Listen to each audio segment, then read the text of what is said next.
Welcome, Patriots. God bless you.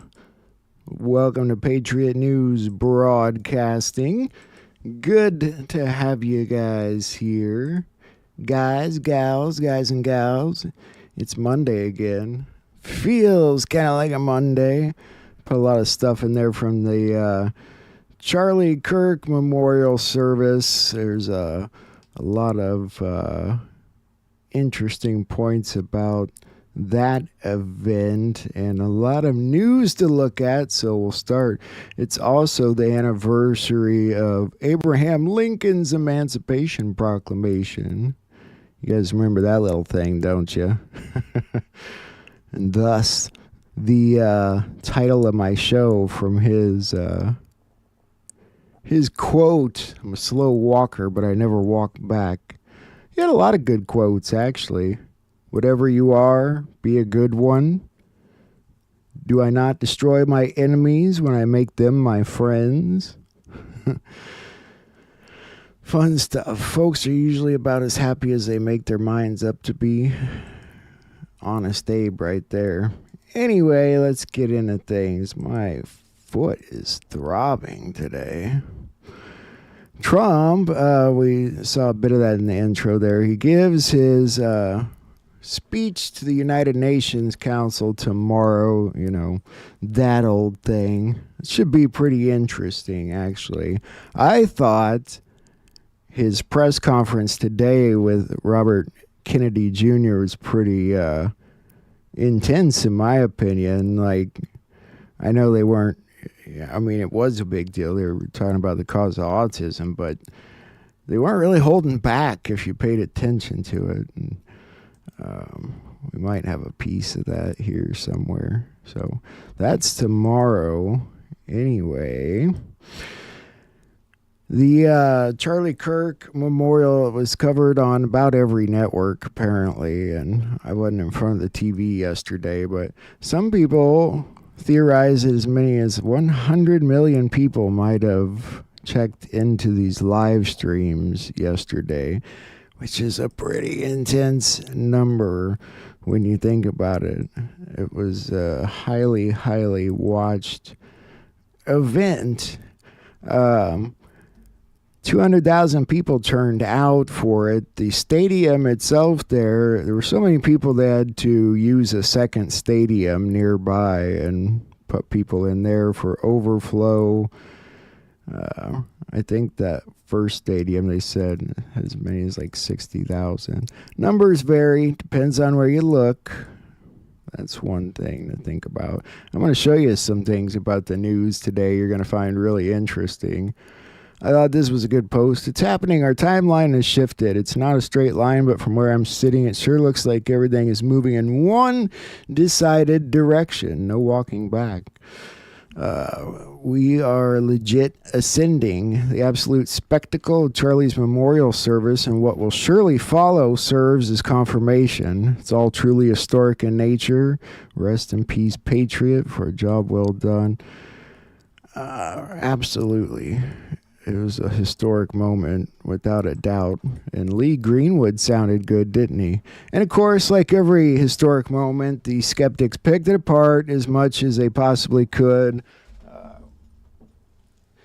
You know, this one point there where Erica Kirk, you know, made the I love you symbol, and people, of course, had a couch. She's doing devil horns, and that was blasted all over the place. People made fun of her for forgiving the guy that shot her husband, because Charlie once posted this 10 years ago. The stupid neither forgive nor forget. The naive forgive and forget. The wise forgive but do not forget. So they dug up this post of his from 10 years ago and said, oh, is she stupid or something? Like, I mean, come on, you know.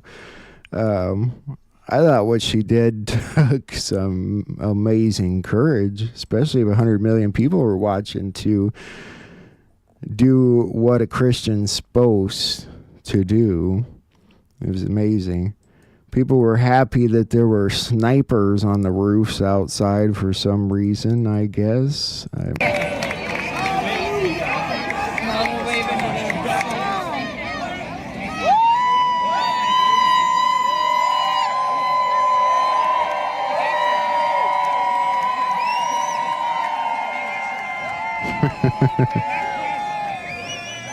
Security was supposed to be pretty tight. They looked pretty relaxed, but funny thing was, there was like 0 protesters. We'll look at that. They registered new voters at the event yesterday, and they apparently registered thousands of new voters. That was amazing in and of itself. Charlie had posted this about hoping that Elon and him reconciled, and of course they did at the funeral. I hope Elon and Trump reconcile. That was back in June, and so they kind of did that at the funeral to make good on everything, which I thought was nice. Apparently, Charlie Kirk's tour is going to continue, though, including stopping back at Utah State. That's a pretty amazing announcement, if that's accurate, don't you think? What do you guys make of that? That's pretty intense. Fewer than 10 counter-protesters showed up outside of the event yesterday. Can you believe that? Fewer than 10 people showed up to protest the memorial. Finally, America, I mean, those must be like the 10 most least common sense type people in the world, you know, like everyone else is smart enough to not disgrace an event like that. An entire flight of passengers broke in Amazing Grace as their plane touched down in Phoenix for the event. I thought that was kind of neat. I was lost, but now I'm found, was mine. Come on, I have the whole plane singing. That's pretty wild. Don Lemon claimed that Charlie Kirk's funeral was a setup to prepare all Americans to submit to Christianity. That's right. They set all this up, all of it just because they're going to force you to be Christians. Freaking ridiculous.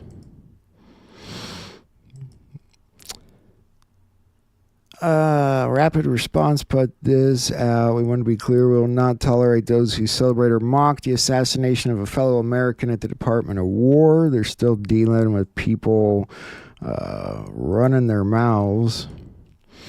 A couple things to look at here. People pointed out some of these Q posts. This one about the tide turning, of course.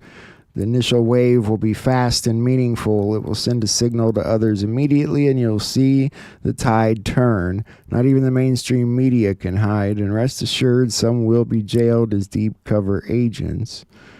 I like what Brendan Dilley said. If you think America's angry now, just wait until later today when they find out the government and Big Pharma were willfully causing autism in America's children and hiding the cause for decades. People heard the Tylenol part. I'm not sure if they got that part through their heads, but maybe it's just because they already know that part. But, yeah. We all know what Big Pharma's been doing. Couple other things here. The doctor described Charlie Kirk's bones as so healthy and so impressive that he's like the Man of Steel. And people connected that to the Superman poster. And then an event where Trump said something about Superman. I don't know. People make connections, deep connections. It is pretty interesting. There's so many you can't, you know. And people, you know, were pointing out that video in the intro about the size of a 30-06 bullet and what it can and can't do. Erica Kirk said that Charlie was not wearing a bulletproof vest. And she also announced that she's not seeking the death penalty for Tyler Robinson. The night before, on September 9th, Erica and Charlie met with a faith leader for dinner in Phoenix. She and others feared that it could be violent. Charlie suggested he could die a violent death. Erica begged him to wear a bulletproof vest, but he refused. The sheriff initially advised against Erica seeing the body. She did not call for the death penalty and wants the government to decide that because of her faith. I mean, I get where she's going there. I get where everybody's going with it. She revealed she wears the blood-stained pendant of St. Michael that Charlie always wore. That she got his necklace and, yeah. I want to read this from Kash Patel. I gotta make this larger here. It's interesting. As the director of the FBI, I'm committed to ensuring the investigation into Charlie Kirk's assassination is thorough and exhaustive, pursuing every lead to its conclusion.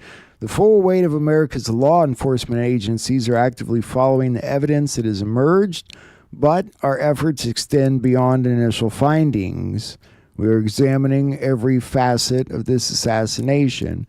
We are meticulously investigating theories and questions, including the location from where the shot was taken, the possibility of accomplices, the text message confession, and related conversations, Discord chats, angle of the shot and bullet impact, how the weapon was transported, hand gestures observed as potential signals near Charlie at the time of his assassination, and visitors to the alleged shooter's residence in the hours and days leading up to September 10th.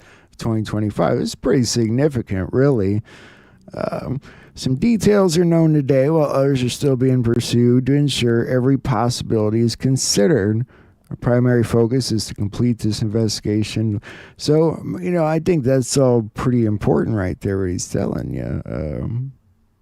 All that stuff you wonder about. Even the hand signals, which come from his bodyguard, but they're still investigating it, because that's what you do. Regarding specific details such as questions about the plane that allegedly turned off its transponder after departing from an airport near the site, we can share updates when answers are confirmed. After interviews with the pilot and consultation with the FAA, we determined the transponder was not turned off.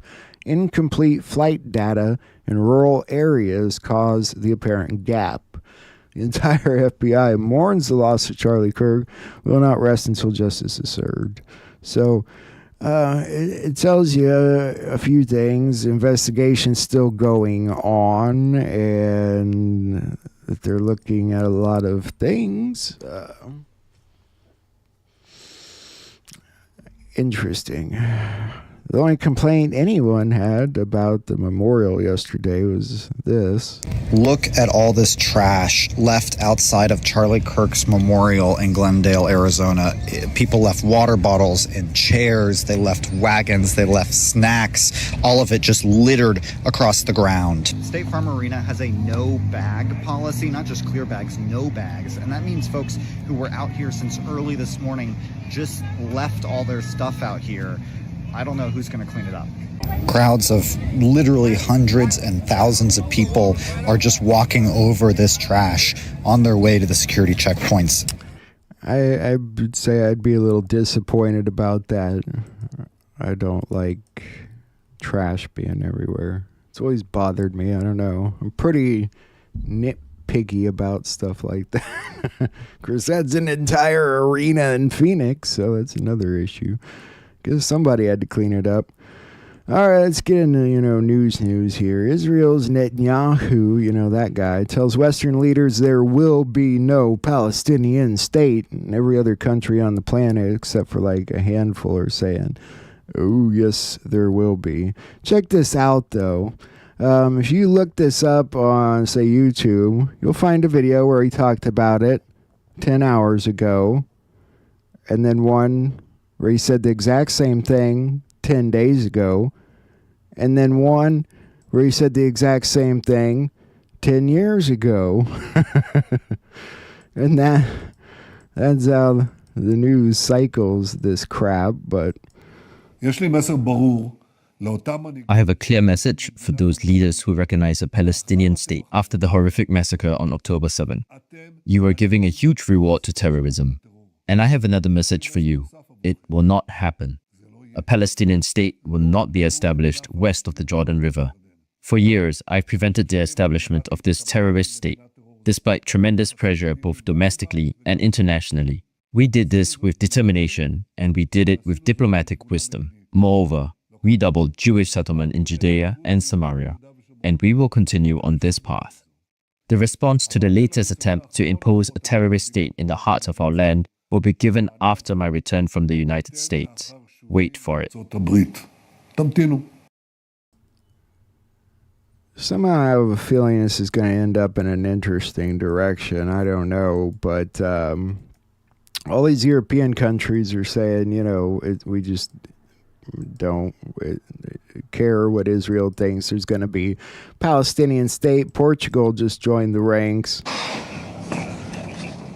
He's announcing that Portugal will recognize a Palestinian state and basically saying that that's the only viable way to keep a two-state solution. More importantly than that, France has also decided to recognize Palestinian state. Some mayors have defied government orders and flown Palestinian flags on town halls, with more expected to follow suit. It comes after the socialist leader Olivier Faure here, his call to fly the flags, despite warnings from the Interior Ministry against such displays in France, which has both Europe's largest Jewish and also Europe's largest Muslim populations. Well, that's interesting right there. Largest Jewish and Muslim population.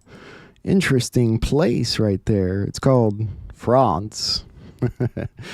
All right. Anyway, President Trump's planning to meet a select group of Arab and Muslim leaders tomorrow on the sidelines of the United Nations General Assembly meeting in New York to discuss ways to end the situation in Gaza. Foreign ministers include that of Pakistan, Qatar, Saudi Arabia, Egypt, Indonesia, Jordan, Turkey, and the United Arab Emirates.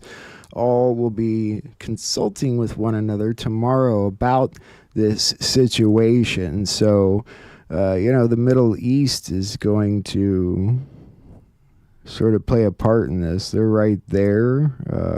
Maybe it's up to them to help decide what goes on in that whole deal. And resident of Kafir Tebnit, Mahmoud Hamad, Benjamin Netanyahu, Israeli Prime Minister. We will get you more details. Yeah, you get the gist. It'll be important. Tomorrow will be an important day.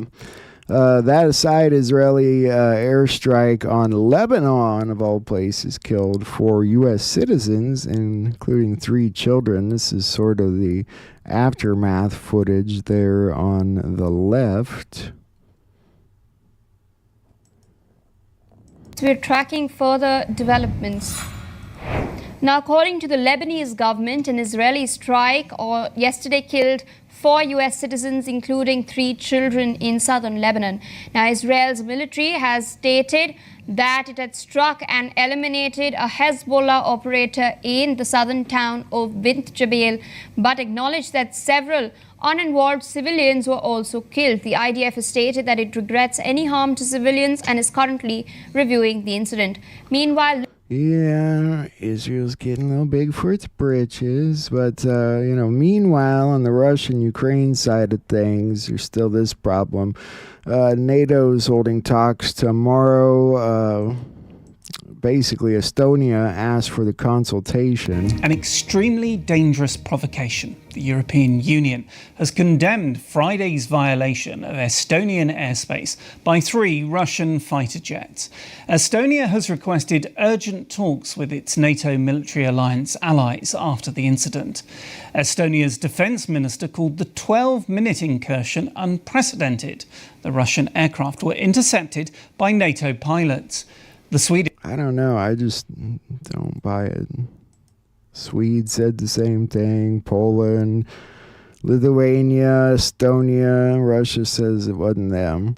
Russia offers to extend their nuclear arms limits with the United States by another year, which is a pretty big deal. The United States envoy to the United Nations vows to defend every inch of NATO territory.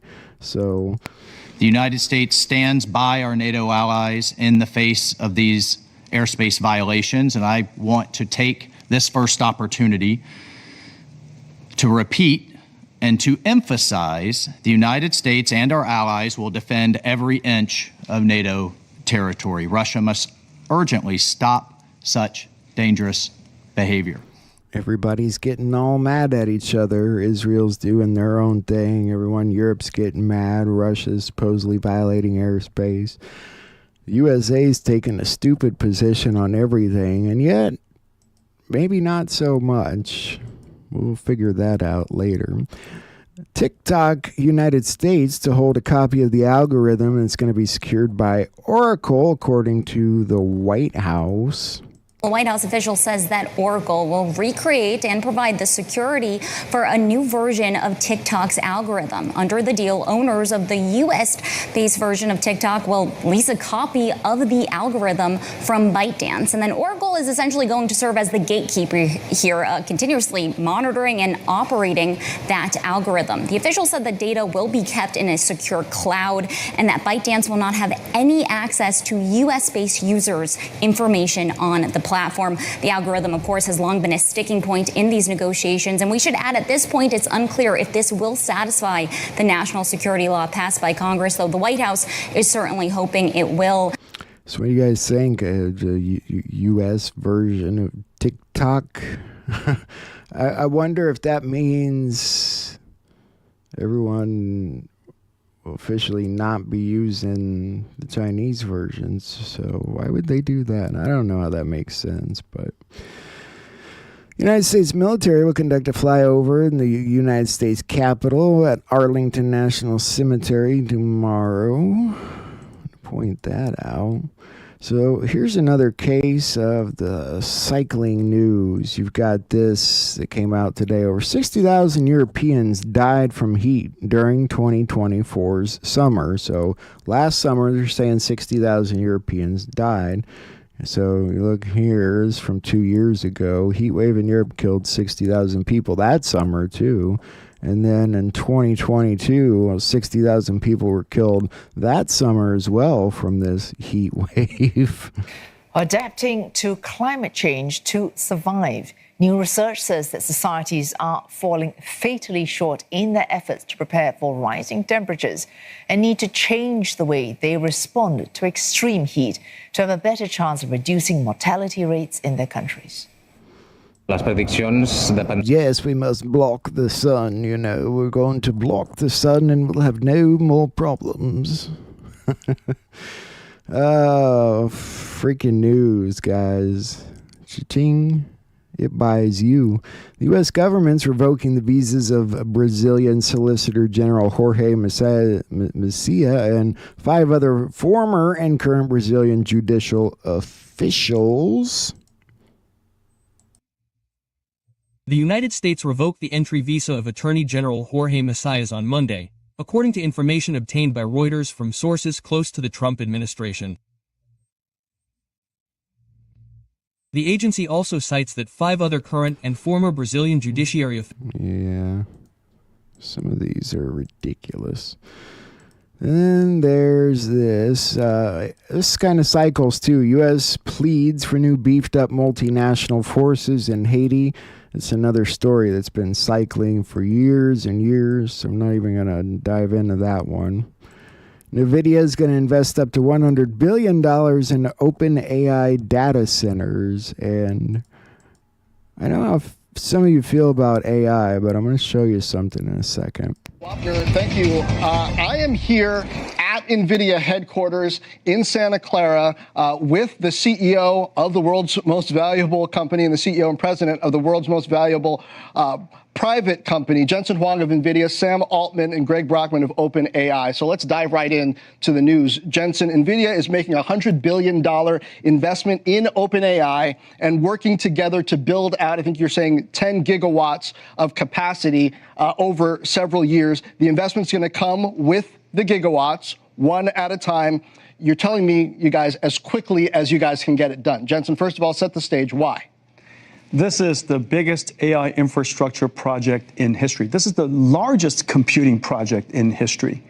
Well, the reason for that is because computing demand is going through the roof for OpenAI. You know, ChatGPT is the single most revolutionary AI project in history. It's being used everywhere, every industry, every country. Every person practically that I know uses ChatGPT. The computing demand is going through the roof. And so this partnership is about building an AI infrastructure that enables AI to go from the labs into the world. This is about the AI industrial revolution arriving. So the demand is up extremely, and I wanted to show you Charlie Kirk's view because one of his last, or as far as I know, this was his last interview, talks about AI. We said, we think this is going to happen in 2025 and this is going to happen. A lot of it didn't happen, right? Like this year has been a little bit more tumultuous than I think a lot of us have experienced in the past and also that we probably planned for. Give us some guidance as to what you're hearing and thinking about the economy itself going into 26 and how should we budget our career or budget our businesses so that we're safe in our career. Please, anything I say here, guys, take with an enormous grain of salt. Please have it be one data point and a factor of many. Last thing I want to tell you is the economy is great. You guys open 5 new locations and they close and I have a, Yeah. We're going to send you some Yelps. Oh, I think you guys will do more than that. But look, I happen to be very long-term bullish on the American economy for many reasons, not just psychologically. Just as a side note, I think in reminding your workers that their tax are not tipped up to a certain amount and their overtime is not tipped now, I think is a very interesting potential morale boost that you can tell to your workers. Let me tell you why I'm bullish. I'm bullish because after traveling the world, both to Europe and Asia, they are all looking to America and they are telling me as a traveler, the American economy is the best. We want to put money into America. We want to buy American securities. We want to buy American real estate. That's amongst the ruling class and the investor class of these other countries. Finally, secondly, I think that there is a massive pent-up economic boom that's waiting to happen around artificial intelligence that is going to reverberate positively throughout the entire economy. I think it will make your businesses more efficient. I think you'll be able to better analyze data. I don't think, honestly, if we're doing this 5 years from now, I think we'll laugh. Like, we used to look at Yelp. AI is now better able to synthesize, 100 different receipt transactions in an hour, and we could tell whether or not they had a good experience or bad experience. Like, I think the way that we analyze data and then it guides your businesses is going to completely change, and it will make you more profitable. It'll make your businesses better and more attractive. And so if I were to give you a piece of advice you should take, embrace AI wholeheartedly in every way you possibly can, because if not, it's the same people that didn't embrace the steam engine, okay? Yeah. You will be, or what's that internet thing? I don't need that. I'm just running a restaurant. So I highly encourage that.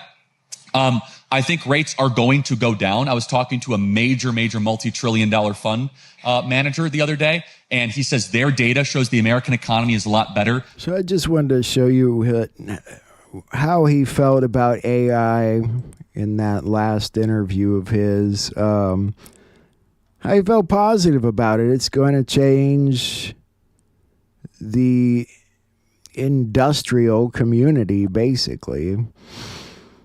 I know it seems odd. It's hard to, I wanted to show you this post from Shirley Lawler. Patrick Byrne's been saying that Venezuela had executed the cyber theft of the 2020 election via their Smartmatic technology with the help of China, Cuba, Iran, Taiwan. However, this picture had always felt incomplete, and it felt like Patrick was withholding about the involvement of the CIA, but now this is finally coming out. There's nothing like following the money, and Doge bring the receipts. Money flows from the U.S. taxpayer wallet to USAID, to George Soros' Open Society Foundation, in turn to a group of NGOs called CEPPS, Consortium for Election and Political Process Straightening.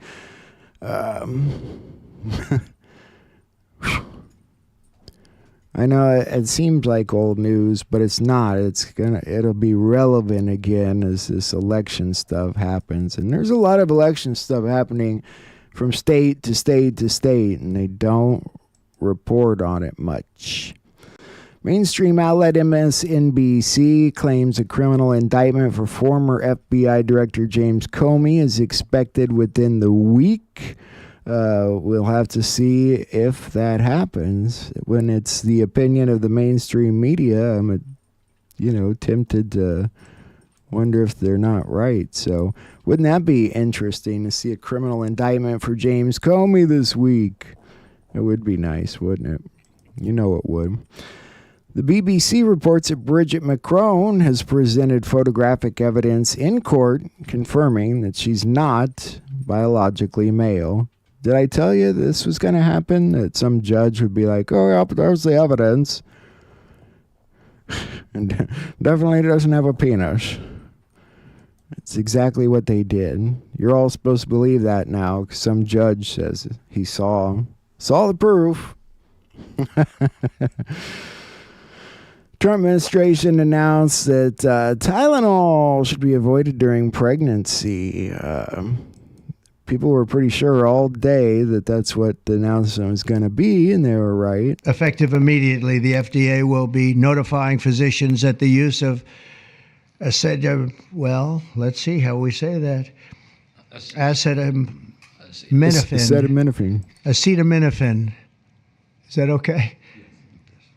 Which is basically commonly known as Tylenol during pregnancy, can be associated with a very increased risk of autism. So taking Tylenol is not good. All right, I'll say it. It's not good. For this reason, they are strongly recommending that women limit Tylenol use during pregnancy unless medically necessary. That's, for instance, in cases of extremely high fever, that you feel you can't tough it out, you can't do it. I guess there's that. It's a small number of cases, I think. But if you can't tough it out, if you can't do it,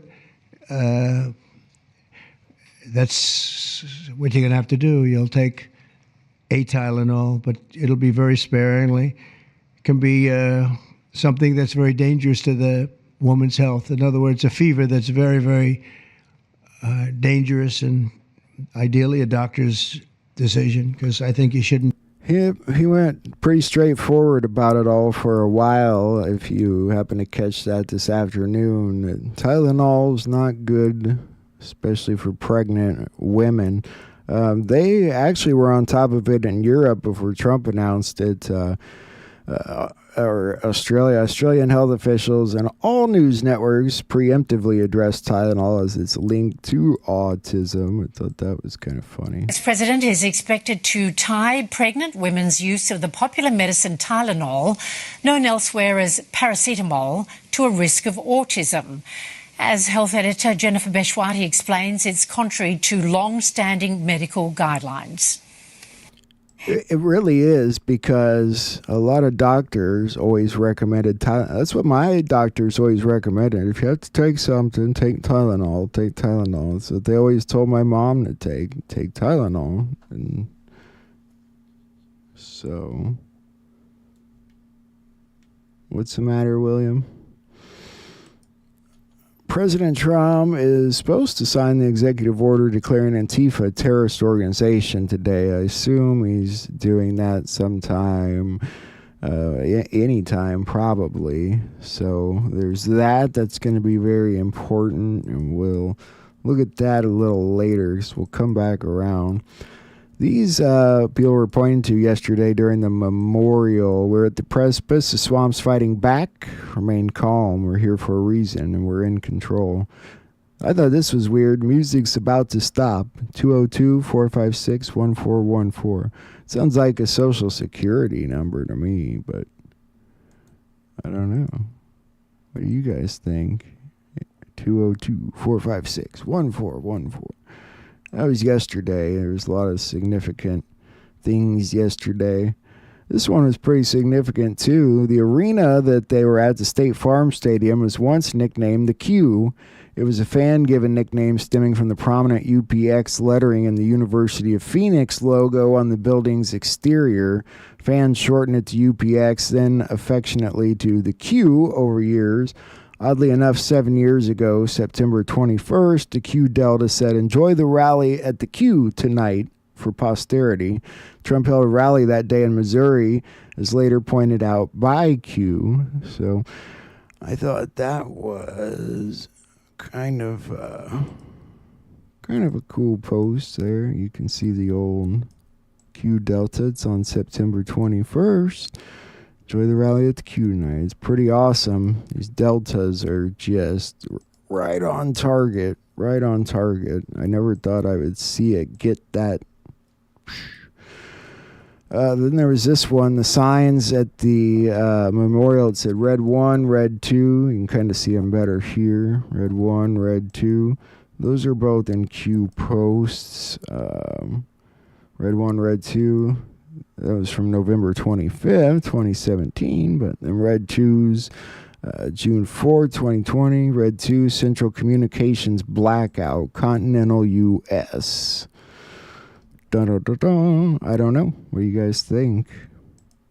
It's comms. I don't know what, you gotta make of it what you will, but pretty interesting. Getting pretty direct at this point. This one was pretty direct too, because you had Senator Schumer on government funding say we don't have a red line, which connected to this delta from yesterday, the red line, like clockwork. And it also mentioned Senator Schumer, pretty on point, wouldn't you say? I thought it was. In case you missed it last week, the FBI and the U.S. Marshals headquarters announced results of Operation No Escape, which led to the arrest of 177 fugitives wanted throughout Georgia. Tonight, nearly 200 people are behind bars in Georgia following an FBI sting. Federal, state, and local officials were part of Operation No Escape. 11 Alive's Joe Ripley reports on how the 6-week operation is part of a larger crackdown on crime. FBI Atlanta Special Agent in Charge Paul Brown calls them the state's most dangerous criminals. This effort was part of the FBI's surge to crush violent crime and was part of the FBI's larger operation called Operation Summer Heat. During the 6-week-long Operation No Escape, federal, state, and local law enforcement combined to arrest 177 fugitives. The cases range from murders to illegal drugs and weapons and human trafficking. The FBI, with help from Atlanta police, tracked down Rico Arnold as part of the sting. He's suspected of a summer shooting on Edgewood Avenue that killed 1 man and injured 10 others. Some dangerous actors were taken off of the street and who have made huge negative impacts on the community. Thomas Brown with the U.S. Marshal Service says several arrests came as a result of criminals converting handguns and rifles into high-powered weapons. There's certainly going to be ripple effects that stopping that chain of violence, stopping this chain of crimes. Every state is doing this. They're rounding up their most violent criminals, the worst of the worst. You see it from state to state. It's pretty amazing. This was an interesting post. China signs a $45 million deal with Google and YouTube to push in their own words propaganda. Just kidding. That was Israel. They inked a 6-month, $45 million contract with Netanyahu. This is Google. Explicitly framing the tech behemoth as a key entity and amplifying state-sponsored Hasbara, Hebrew for propaganda, campaigns across YouTube and Google's display and Video 360 ad platform designed to flood global audience with misleading narratives during Israel's escalating atrocities in Gaza. The agreement launched days after Israel's total blockade on food, medicine, fuel, and humanitarian aid to Gaza's residents.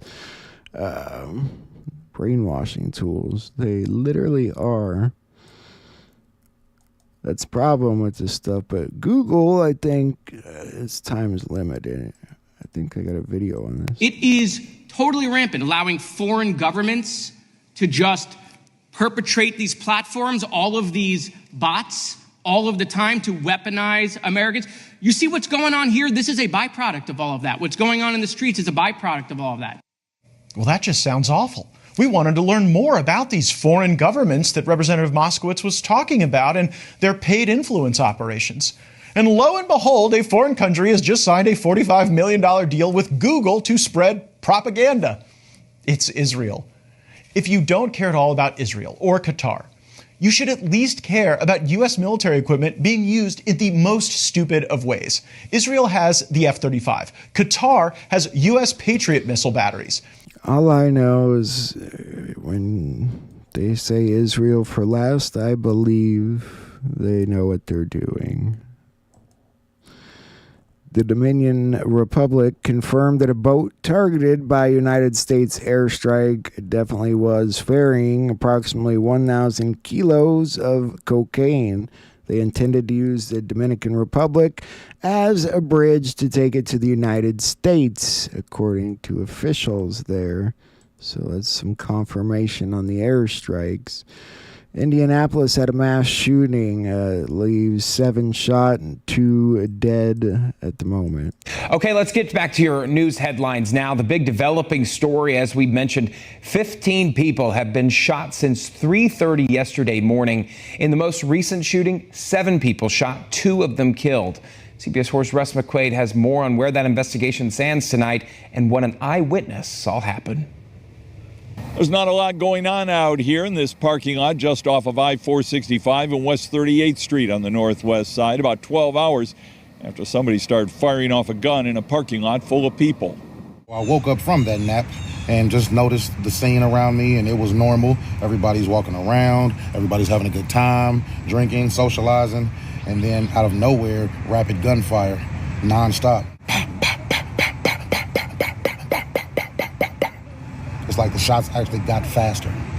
Out of all the homicides that have happened in Marion County so far this year, more than a quarter of them, 34, have happened between the hours of midnight and 6 a.m. For instance, downtown's a good example of that, where gunfire is not unheard of in the South Bar District on South Meridian Street after the bars closed. Also, that's where 2 juveniles were shot to death after midnight on 4th of July. Most of this crowd does come over here because of the scenery and their people who come to the bar, and a lot of times they do choose to just be outside in the parking lot. Alcohol causes issues.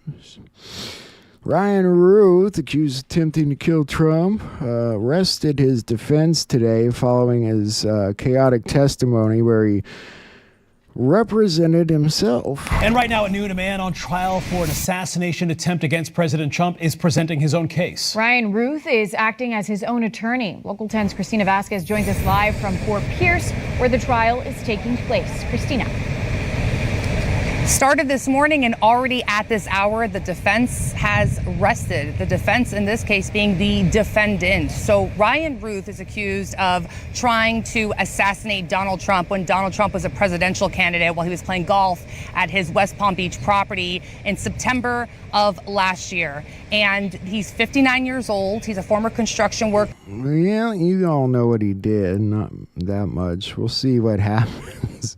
His case has been rested either way. Police released this old body cam footage of Tyler Robinson from 2022. Not that it means much of anything, but... Who's driver? You the driver? Yep. Robinson. Can you tell me just really quick what happened? I was coming this way, and he was just passing through, and he pulled out from here, or no, from there. Do you remember which lane you were in? I was in one of those 2 lanes going this way. I think in the right, in the rightmost lane coming this way. Okay. And he would have been there going left. And as I was coming through, he turned in, and I T-boned into the side. Okay. Do you remember? So that footage is out there if you care to see it. I don't care to give that guy any more airtime, frankly. Social Security issued a reminder about major change coming this week that will impact payments as of September 30th. They will convert to all electronic payments, phasing out paper checks completely. So, just in case you didn't know that. The Army identifies the 4 soldiers killed in the helicopter crash in Washington State. I wondered when that was going to happen. Took a little time. The Army just released the names within the last hour, and we're now learning 2 of the soldiers who died were from our area. The U.S. Army Special Operations Command identifies the 4 as Army Chief Warrant Officer 3 Andrew Krause, age 39, from Sanibel, Florida. Army Chief Warrant Officer 3 Andrew Cully, age 35, from Sparta, Missouri. Sergeant Donovan Scott, age 25, from Tacoma, Washington, and Sergeant Jadalyn Good, age 23, from Mount Vernon, Washington. The helicopter crashed Wednesday in a wooded area about a mile east of Summit Lake near power lines. People living nearby told King 5 they heard 2 loud explosions and then smelled smoke. Well, we salute you, gentlemen. Yeah. And in Chicago, the protesters are still clashing with ICE, apparently. I had no clue about this. And anti-ICE protests in Chicago turning violent. Agents had to use tear gas and rubber bullets to control the crowds. Mike Tobin live near a migrant detention center just outside of Chicago. Hi, Mike. And Dana, bright and early Monday morning, the protesters are here. No major incidents so far this morning. A lot of vulgar language as they shout at the employees going from work. And they're heckling the agents as they arrive here. It was a different scene on Friday when the agents had to use tear gas, flashbangs, and some pepper spray to control the situation out here. The numbers vary depending on who is doing the reporting, but ICE says they picked up some 16 people on Friday. That, of course, generated criticism. Got to clean up Chicago, but you know what? They did put out this article of impeachment against Governor Pritzker. Well, President Trump is not backing down on sending more federal troops here to Chicago. And with political tensions high, Illinois Republicans have filed impeachment papers against Governor J.B. Pritzker. They've taken that action after what they call Pritzker's repeated attacks on the Trump administration.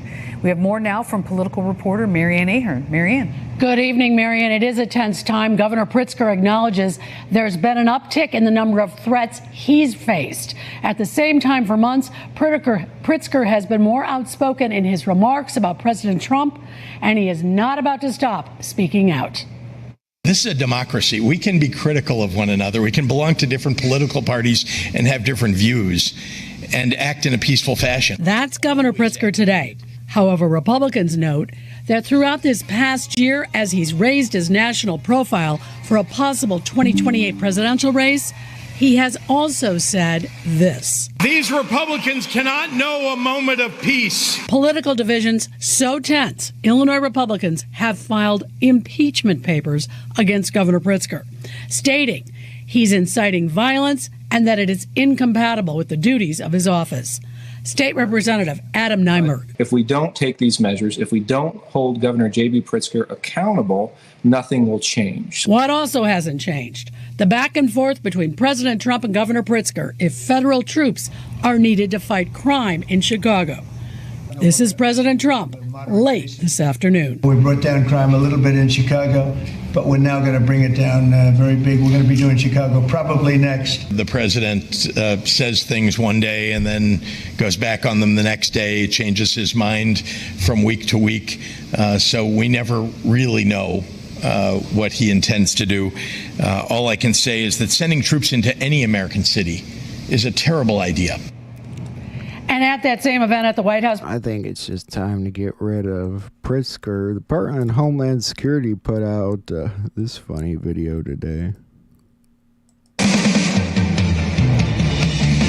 I want to be the very best, like no one ever was. To catch them is my real test. To train them is my cause. I will travel across the land, searching far and wide. Each pocket mine to understand the power that's inside. Pokemon, gotta catch 'em. It's you and me.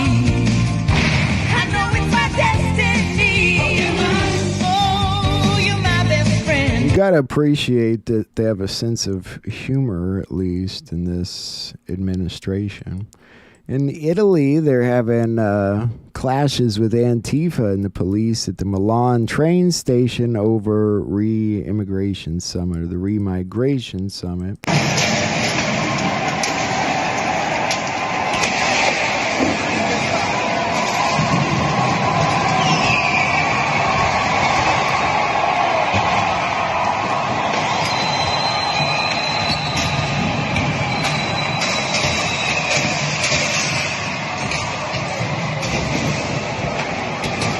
And President Trump officially did designate them as a domestic terrorist organization as of today. So that's pretty cool. That's the big news of the day, really. Antifa. We're going to see where that goes. Be interesting. Supreme Court issued a ruling on Trump's power to fire the FTC commissioner without cause. He's going to let them fire Slaughter for now. Getting some breaking news out of Washington. Eamon Javers has that for us from the White House. Eamon? Scott, that's right. We've got a decision here from the Supreme Court on Rebecca Slaughter at the Federal Trade Commission. The Supreme Court, in a 6-3 decision, indicating that President Trump may continue to fire Rebecca Slaughter even as the court considers her case. They say Seems like every decision they do there now is 6-3. You notice that? 6-3, decision 6-3. And yes, I know everyone's pointed it out that Disney's letting Jimmy Kimmel go back on the air. Chris, Disney says, they took this show off the air because they thought things were getting a little too heated and thought Kimmel's comments were maybe ill-timed and insensitive. Why do they think Tuesday's the right time to bring him back? Well, this was just sort of a cooling off period. This is actually what some of the station owners had asked for. There were a lot of people calling into local stations, whether it's Salt Lake City or wherever, saying that his remarks were insensitive. And so Disney felt it had to act. That was Wednesday. There have been discussions at the highest level. We understand from... Yes, we can't lose Jimmy Kimmel. I want to look at a few posts before we finish up here. This one, reminder that the FBI special agent in charge of Salt Lake City, who was fired a few weeks before Charlie Kirk's assassination, is a Pakistani Muslim counterterrorism expert who wouldn't have been inclined to play ball with Zionists running a false flag operation designed to implicate American liberals. I don't know what to make of that. I mean... It's sort of opinion-based, I guess you could say. A couple other quick things. They showed this about how autism's increased 400% in 22 years. I couldn't believe that number. Thought that was pretty astonishing. And I believe that's it. No, this is pretty important. New Jersey resident has obtained nearly 1 million documents related to Detroit's 2020 election through a FOIA request, including absentee ballots, signed envelopes, and applications, one of the largest such releases in U.S. history. The Gateway Pundit, collaborating with Michigan election integrity experts, is reviewing the data, partially sourced from prior Wayne County efforts. That's amazing. They got all that. Just do a FOIA request. That's amazing. Go, go, go, New Jersey. U.S. citizens traveling to most European countries should expect new automated border checks and to have their biodata digitally collected upon arrival and departure. Something I guess you should keep in mind now if you're going to Europe. And the Supreme Court just overturned Humphrey's executor, a 90-year-old president that protected independent agency leaders from presidential removal without cause, grants President Trump and future executives sweeping authority to fire heads of agencies like the FTC, NLRB, and SEC, which is very, very, very important. All right, and I believe that is all our news for tonight. Let me see what we got lined up to look at, though, because people have been pointing out some things to me, and there's some new things and more things. Oh, there is one thing we have to look at real quick that's very important. It's quite disturbing to me. I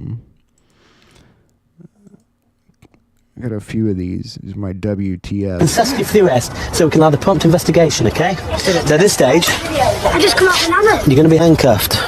Nana, mate, just come out. Just come out with Just do Nana. the favour, just turn to the back till we handcuff you to the back.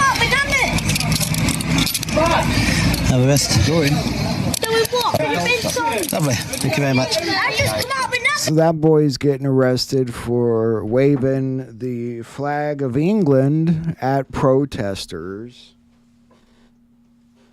which I literally can't wrap my mind around. I mean, it's getting insane over in the UK. And then this one's even worse. They arrested this man for reposting somebody else's post, and because his repost made someone else feel anxious. No, just wish Hampshire police would realise how ridiculous this is. It is. Look, I'm trying to come to this. What did it need to come to? Tell us why you escalated it to this level, because I don't understand. I posted something that he posted. You come to arrest me, you don't arrest him. Why has it come to this? Why am I in cuffs? Because there's something he shared, then I shared. Because someone has been caused, obviously, anxiety based upon your social media post. That's not his. Why you've been arrested.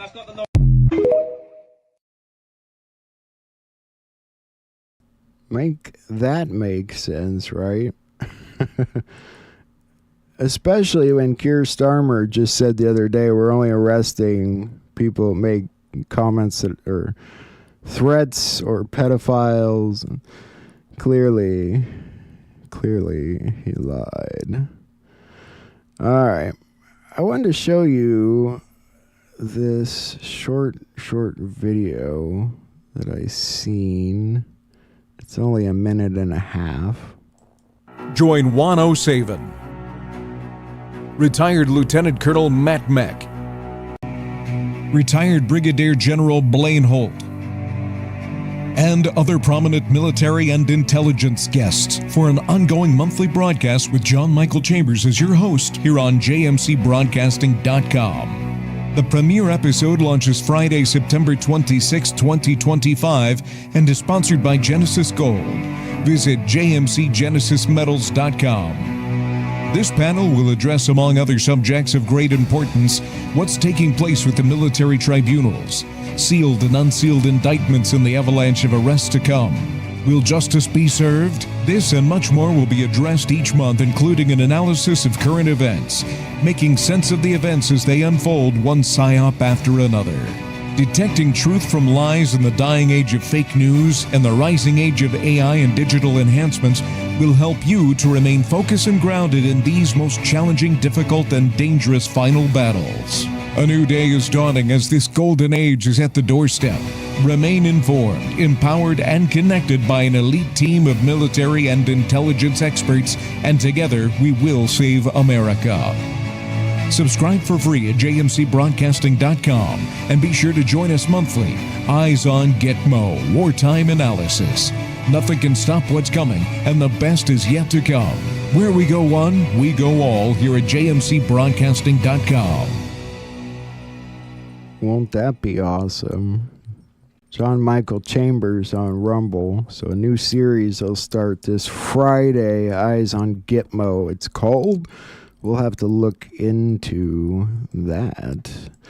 All right, so as far as what's to watch tonight, there's not a lot out right now, but somebody was pointing this out to me. A few people actually about this video that Derek Johnson put out yesterday, and I thought maybe we would look at it together, and that's what we're going to start with tonight. So I'll be in the chat with you,